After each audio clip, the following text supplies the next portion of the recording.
这是一个霸王秤，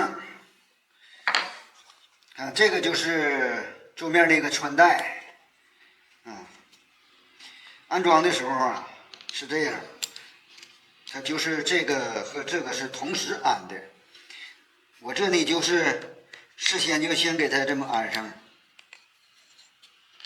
啊，这是锡纸，这个毛看着吗？这个头比这头要宽，这是个直角，这么安利以后，往上行走，类似于走马销的意思，往上行走挂上，再用这个楔子给它撑住，就这么个结构。这个就是腿儿，这个就是那个穿戴，这就所谓的霸王秤结构。